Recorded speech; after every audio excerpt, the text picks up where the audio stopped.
Maligayang pagbabalik mga kasolid, bagong kilabot ng Pilipinas, siguradong iiwas din si Inoue pag umakyat na ng mas mataas na dibisyon na Fajardo versus Tanongsak Simsri. Miel Fajardo pinatulog ang knockout artist ng bansang Thailand. Para sa ating unang balita mga kasolid, isa nga sa mga pambato nitong si Manny Pacquiao ay ito nga si Isaac Pitbull Cruz at ito na nga ang kasalukuyang WBA Super Lightweight Champion matapos nga nitong talunin ng maangas na si Rolando Romero. Kagad namang nagbanta itong si King Ryan Garcia dito kay Isaac Pitbull Cruz. Ayon nga kay Garcia, I'll knock out Pitbull Cruz in under 5 rounds. Banat pa nga nitong si Ryan Garcia, tatapusin niya lang muna itong si Devin the Dream Haney. Kagad niyang isusunod itong si Isaac Pitbull Cruz. Ayon naman sa mga boxing fans, mag-focus na lang daw muna itong si King Ryan Garcia sa kanyang paparating na laban kontra nga dito sa kampiyon na si Devin the Dream Haney.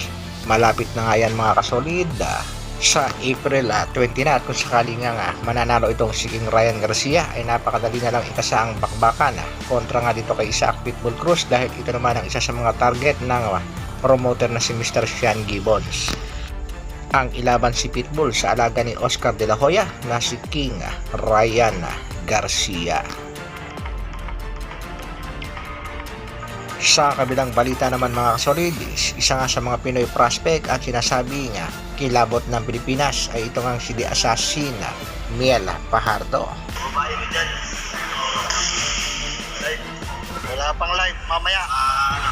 Mga bukas. Mga pangyalang.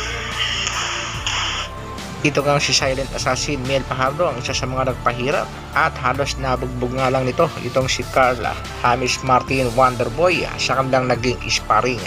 Panoorin natin itong mga kasolid kung paano pinahirapan ni Miel Fajardo itong si Wonderboy.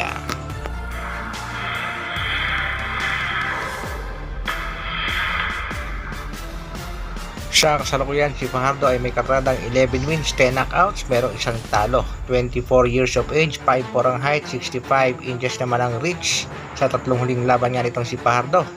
Lahat na knockout sa round 1 pa lang ng kanilang bakbakan.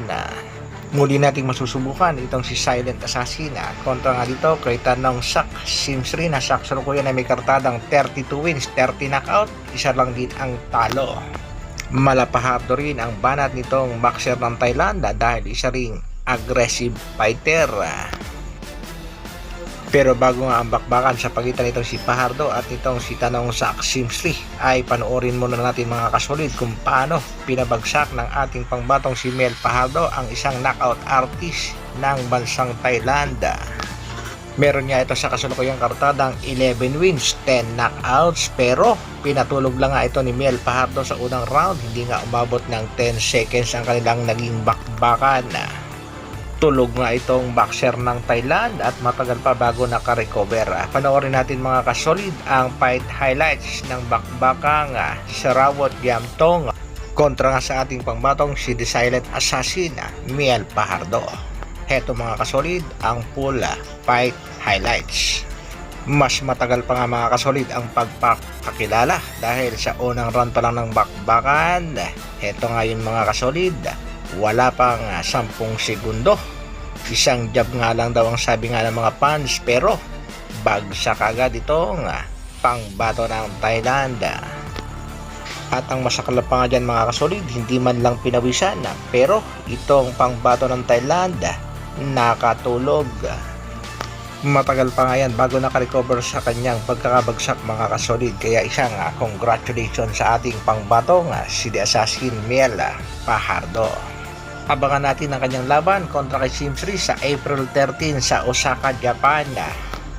Sana nga ay makuha ulit ng ating pangbato ang panalo.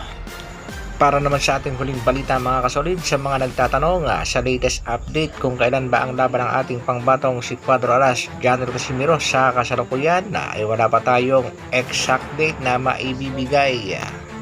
Ayon naman sa ibang mga boxing fans, tuloy-tuloy daw ang pagpapakondisyon ng angas ng Pinas. Yun nga lamang, stomach conditioning. Kaya ang advice ng ibang boxing fans, bawas-bawasan ang pagkain, lalong-lalo na ang soft drinks. Para nga daw pag may schedule na ng laban ay hindi na mahihirapan na makuha ang tamang timbang. Kaya abang-abang lang mga kasolid sa mga latest updates sa ating nag-iisang angas ng Pinas, Cuadro Alas, General Casimiro. Hanggang dito na lang muna mga kasolid. Maraming salamat sa patuloy na pagsuporta at panonood. Isang like naman dyan. At sa mga bagong mapapadaan sa ating munting channel, pa-like, share, subscribe na rin. Mabuhay! Bye!